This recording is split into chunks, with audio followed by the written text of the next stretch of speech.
Hello viewers, आज के video में हम तैयारी कर रहे हैं 9वीं हिंदी विषय की वार्षिक परीक्षा की। और यदि आपने अभी तक हिंदी की कुछ भी तैयारी नहीं करी है तो भी इस वीडियो को देखकर आप यदि तैयारी कर रहे हो तो इस वीडियो को देखकर भी आप एग्जाम में अच्छे अंक ला सकते हो। यदि आपने पहले भी कुछ तैयार नहीं करा है तो भी। तो शुरू करते हैं। प्रश्न नंबर पहला जो हम तैयार करेंगे वह है सही विकल्प चुनकर लिखिए, और इसको आप अच्छे से देख के समझ लो। दो बार हम दोहरा लेंगे जिससे कि आपको आसानी से याद हो जाए और एग्जाम में यदि आता है तो आप आसानी से कर लो। इसके बाद कुछ ऐसे प्रश्न करेंगे जो एग्जाम में आते ही हैं और उसको करने का तरीका क्या होता है यह भी हम समझ लेंगे। और यदि आप उस तरीके से एग्जाम में कर लोगे तो आपको एग्जाम में वो प्रश्न आसानी से हल हो जाएंगे और आप बहुत ही आसानी से पास हो जाओगे। तो शुरू करते हैं। प्रश्न नंबर पहला है आदिकाल की समय सीमा है। ठीक है, आदिकाल की समय सीमा है सन 993 से सन 1318 तक। सूरदास किस भक्ति शाखा के कवि हैं? सूरदास किस भक्ति शाखा के कवि? तो सूरदास जो है कृष्ण भक्ति शाखा के कवि। ठीक है, सूरदास कृष्ण भक्ति की शाखा के कवि हैं। और यहाँ पे जो आदिकाल जो दे रखा, तो हिंदी का जो साहित्य है, हिंदी का पद्य साहित्य है या हिंदी काव्य का जो साहित्य है, हिंदी साहित्य का जो इतिहास है वह 4 कालों में बांटा जाता है।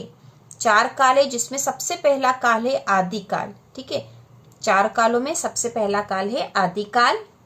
हिंदी साहित्य के इतिहास को 4 कालों में बांटा जाता है जिसमें पहला काल है आदिकाल, दूसरा है भक्ति काल, तीसरा है रीतिकाल और चौथा है आधुनिक काल।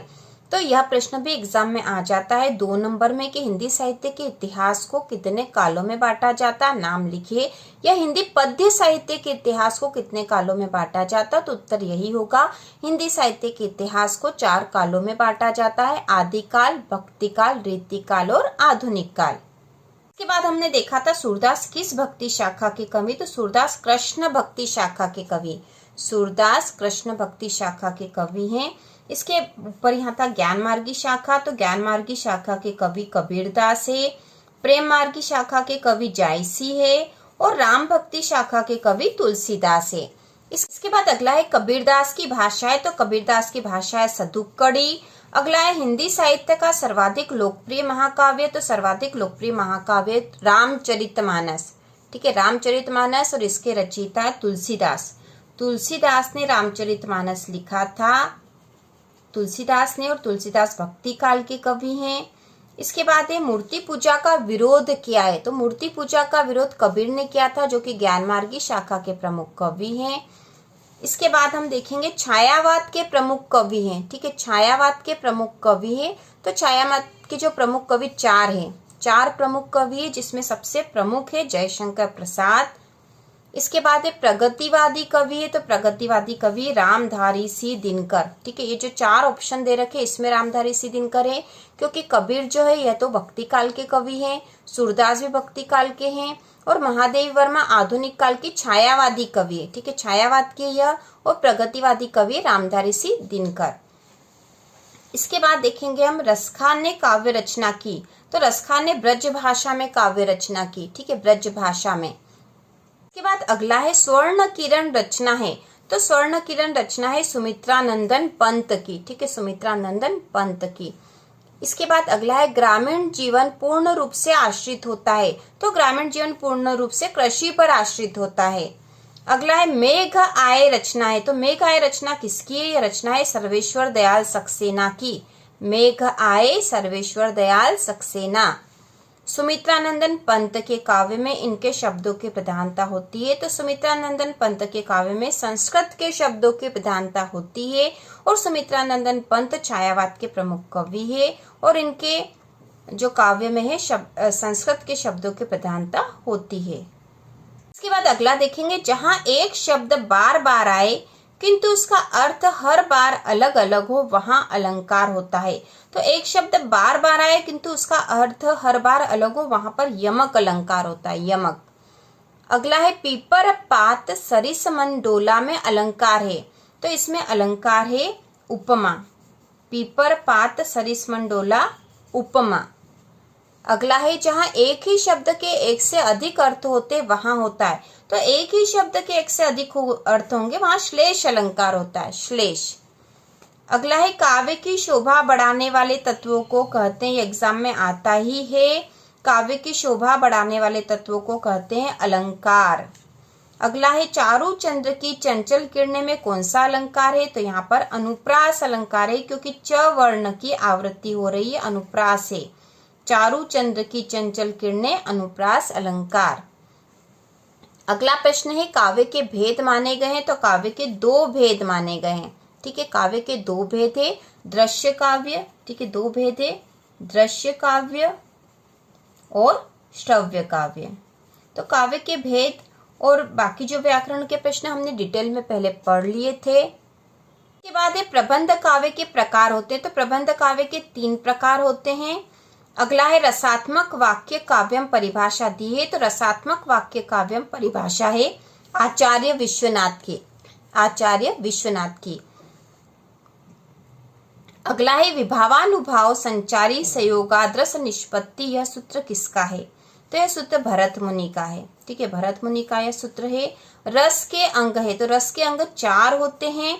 कितनी बार एग्जाम में यह आ जाता है कि रस के अंग कितने होते हैं, नाम लिखिए। तो रस के 4 अंग होते हैं, जो है 4 अंग है स्थाई भाव, विभाव, अनुभाव और संचारी भाव, ये 4 अंग होते हैं।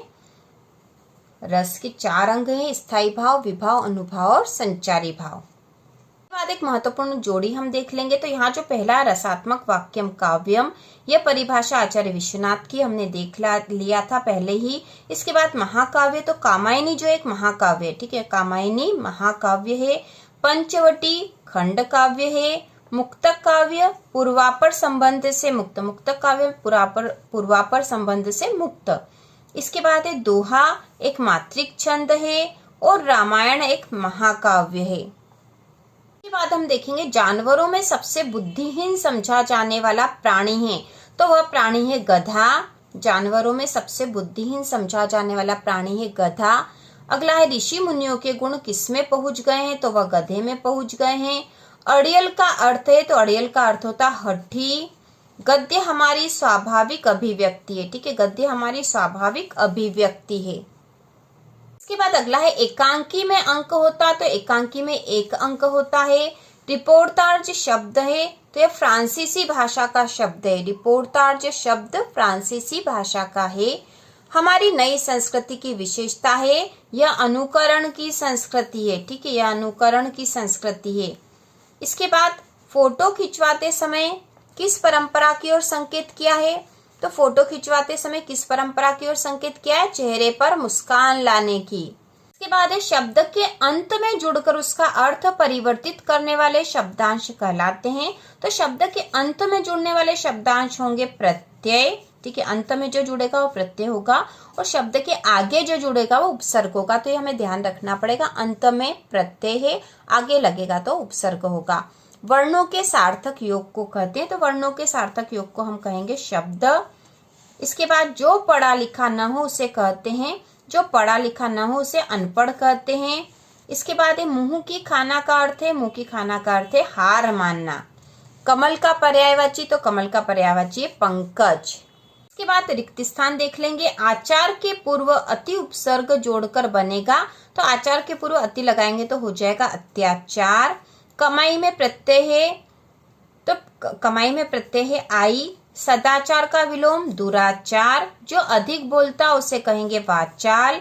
अन्य भाषाओं के संपर्क के कारण हिंदी में आने वाले शब्द वह होंगे विदेशी शब्द। इसके बाद अगला है लेखिका ने अपनी नानी को क्यों नहीं देखा, तो इसका उत्तर होगा स्वर्ग चली गई थी, क्योंकि उनकी नानी जो है स्वर्ग सिधार गई थी, इसलिए उन्होंने अपनी नानी को नहीं देखा था।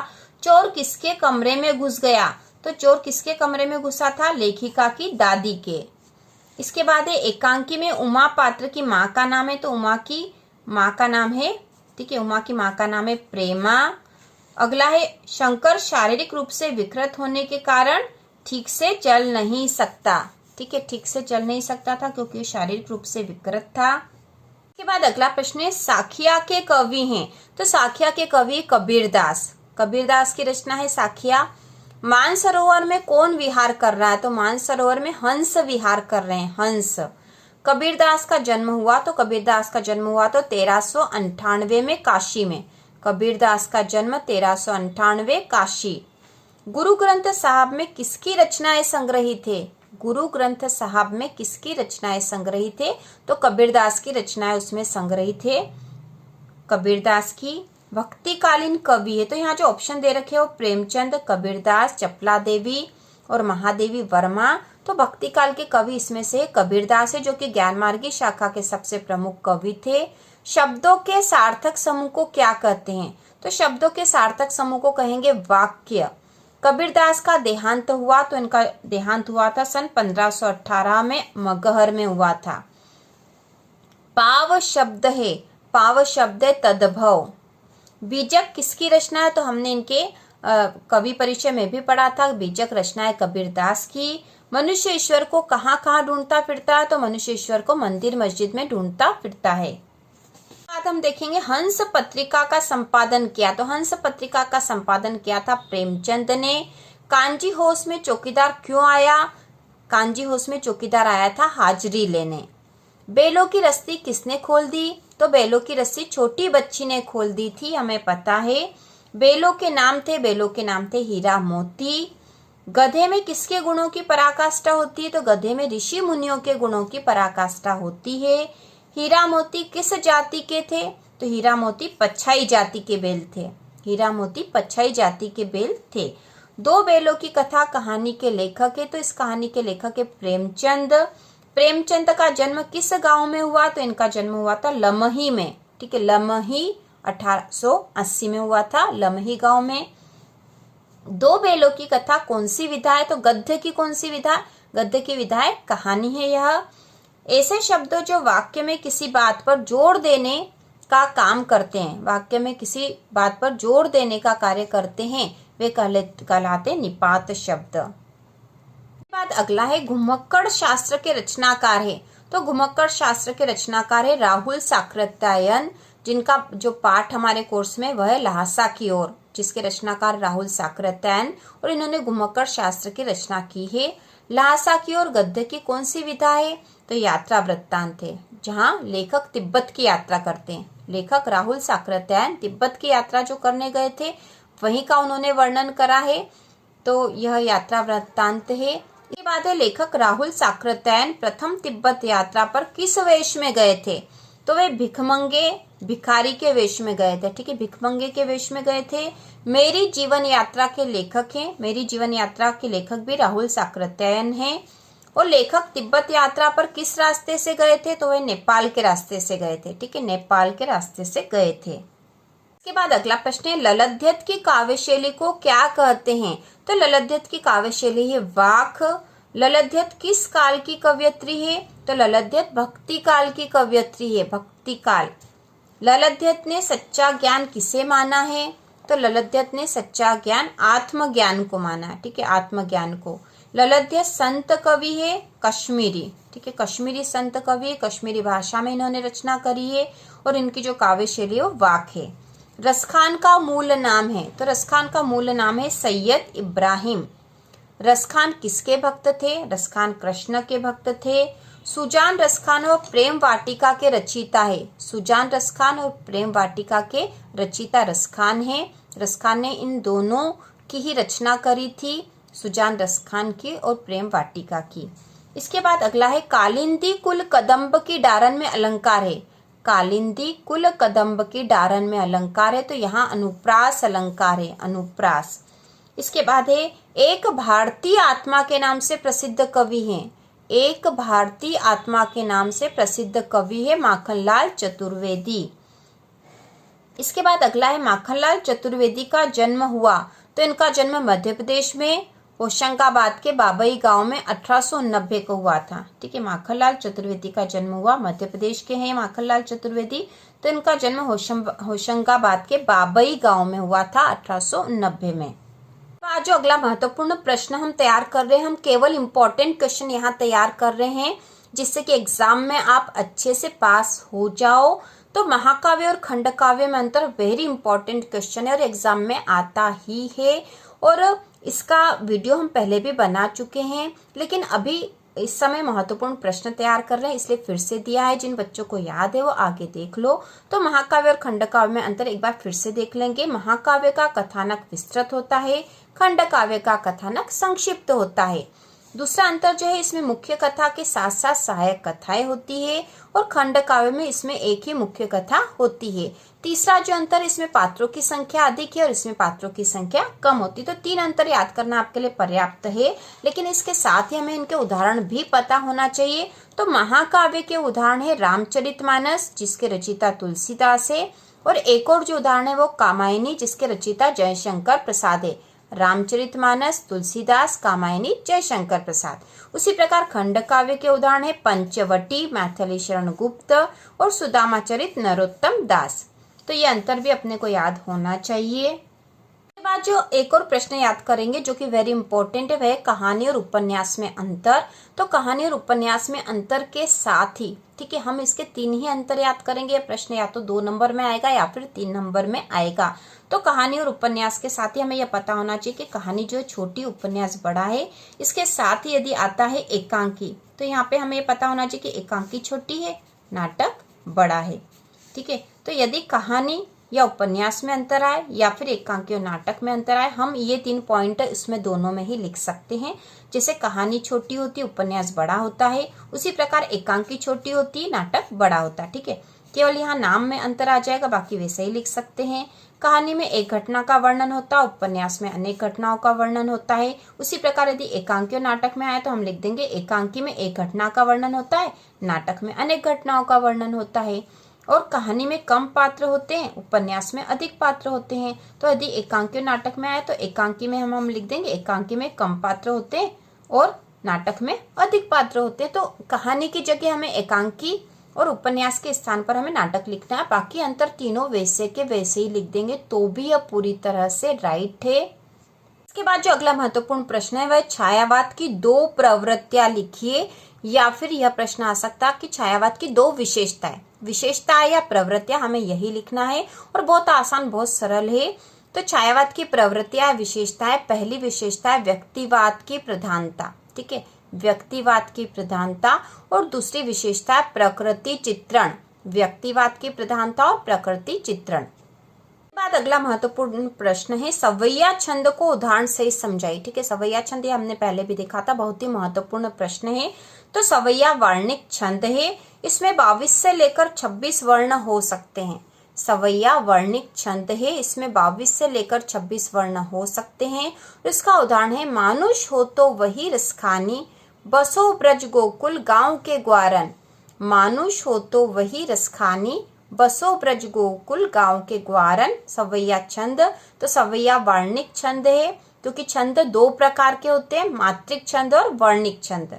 तो मात्रिक छंद का उदाहरण दोहा है हमारे कोर्स में, और दोहा भी बहुत आसान है। और इसके साथ है वर्णिक छंद का उदाहरण है सवैया। तो सवैया वर्णिक छंद है, इसमें 22 से लेकर 26 वर्ण हो सकते हैं। और उदाहरण है मानुष हो तो वही रसखानी, बसो ब्रज गोकुल गांव के ग्वारन। बाद अगला महत्वपूर्ण प्रश्न है नई कविता की 2 विशेषताएं लिखे। ठीक है, नई कविता की 2 विशेषताएं। तो पहली विशेषता, नई कविता में कवियों ने नए प्रतीक व नए उपमानों का प्रयोग किया है। नई कविता में कवियों ने नए प्रतीक व नए उपमानों का प्रयोग किया है। और दूसरी है नई कविता में लघु मानववाद की प्रतिष्ठा की गई है। नई कविता में लघु मानववाद की प्रतिष्ठा की गई है और नई कविता में कवियों ने नए प्रतीक व नए उपमानों का प्रयोग किया है। नई कविता में लघु मानववाद की प्रतिष्ठा की गई है। बाद अगला महत्वपूर्ण प्रश्न है मानवीकरण अलंकार को उदाहरण से समझाइए। तो इसका उत्तर होगा काव्य में जहाँ निर्जीव पदार्थों या वस्तुओं पर मानवीय क्रियाओं या भावनाओं का आरोपण किया जाए वहाँ मानवीकरण अलंकार होता है। काव्य में जहाँ निर्जीव पदार्थों या वस्तुओं पर मानवीय क्रियाओं या भावनाओं का आरोपण किया जाए वहाँ मानवीकरण अलंकार होता है। और उदाहरण है मेघ आए बड़े बनठन के सवर के। बाद हम पत्र भी तैयार कर लेंगे, बहुत ही महत्वपूर्ण है। कोई सा भी पत्र आए तो आपको किस तरीके से लिखना है यह भी हमने पहले समझ लिया था। तो यहाँ प्रश्न है, वार्षिक परीक्षा में प्रथम श्रेणी में उत्तीर्ण होने पर अपने मित्र को बधाई पत्र लिखिए। तो कोई सा भी पत्र लिखने को आए सबसे पहले हमें ऊपर इसी तरह से लिखना है, क्योंकि यहाँ पता लिखना होता है। तो हमने पता लिख दिया, वन विहार रोड भोपाल। आप कोई सा भी पता लिख सकते हो या फिर ये भी लिख सकते हो। उसके बाद दिनांक लिखनी होती, तो यहाँ दिनांक लिखेंगे। इसके बाद हमने लिखा प्रिय मित्र, क्योंकि हम यहाँ मित्र को पत्र लिख रहे हैं। यदि अपने से बड़ों को पत्र लिखेंगे तो आदरणीय करके लिखेंगे, ठीक है। आदरणीय पिताजी, आदरणीय भैया, इस प्रकार से। उसके बाद नमस्ते, मुझे जानकर अत्यंत प्रसन्नता हुई कि तुम वार्षिक परीक्षा में प्रथम श्रेणी में उत्तीर्ण हुए हो। तुम्हारी सफलता पर तुम्हें बहुत बहुत बधाई। मैं आशा करता हूँ कि तुम आगे भी इसी प्रकार सफलता प्राप्त करते रहोगे। अंकल व आंटी को मेरा सादर प्रणाम। और नीचे लिख देंगे तुम्हारा मित्र, क्योंकि हमें यहाँ मित्र को ही पत्र लिखना है इसलिए हमने लिखा है। और जिस विषय पे लिखना था, वार्षिक परीक्षा में प्रथम श्रेणी में उत्तीर्ण होने पर लिखना था, तो हमने उसके लिए बधाई पत्र लिख दिया, यहाँ पर बधाई दी है। जिस भी विषय पर लिखना वही विषय यहाँ आना चाहिए। जैसे यहाँ पिताजी को लिखने को आता कि पिताजी को वार्षिक परीक्षा की तैयारी के संबंध में पत्र लिखिए, तो हम वैसा ही लिख देंगे कि मेरी वार्षिक परीक्षा की तैयारी अच्छी चल रही है और मैं इस वर्ष प्रथम श्रेणी में उत्तीर्ण हो जाऊंगा। और घर पे सब कैसे हैं, मुझे इस बारे में बताना, ठीक है। मेरी तैयारी बहुत अच्छी चल रही है। माँ को मेरा प्रणाम और आपका प्रिय पुत्र। इस प्रकार से हम लिख सकते हैं। कोई सा भी पत्र हो हमें इसी विधि से लिखना है। सबसे पहले पता लिखना है, फिर दिनांक, फिर संबोधन करना। बड़े हो तो आदरणीय करके, और मित्र या अपने बराबर का है तो प्रिय करके लिख सकते हैं। उसके बाद जो यहाँ संदेश लिखना हो वो लिख देंगे। पत्र के साथ ही अथवा में आता प्रार्थना पत्र। तो एक प्रार्थना पत्र भी हम देख लेते हैं, बहुत ही महत्वपूर्ण है। और प्रार्थना पत्र लिखने का तरीका भी हम सीख लेंगे। इससे अपनी संस्था के प्राचार्य को स्थानांतरण प्रमाण पत्र प्रदान करने हेतु एक आवेदन पत्र लिखिए। तो इसका उत्तर होगा, प्रति श्रीमान प्राचार्य महोदय, मॉडल स्कूल भोपाल। विषय है स्थानांतरण प्रमाण पत्र प्रदान करने हेतु। तो विषय जो भी प्रश्न में दे रखा वो लिखना है। यदि अवकाश हेतु आवेदन पत्र लिखना तो यहाँ लिख देंगे अवकाश हेतु, या फिर यदि शुल्क मुक्ति के लिए लिखा हो तो शुल्क मुक्ति प्रदान करने हेतु, इस प्रकार से लिख सकते हैं। इसके बाद लिखेंगे, महोदय, नम्र निवेदन है कि मैं आपकी संस्था का कक्षा 9वीं का छात्र हूँ। मेरे पिताजी का स्थानांतरण ट्रांसफर यहाँ से जबलपुर हो गया है। मैं भी उनके साथ जाऊंगा व आगे की पढ़ाई वहीं से करूंगा।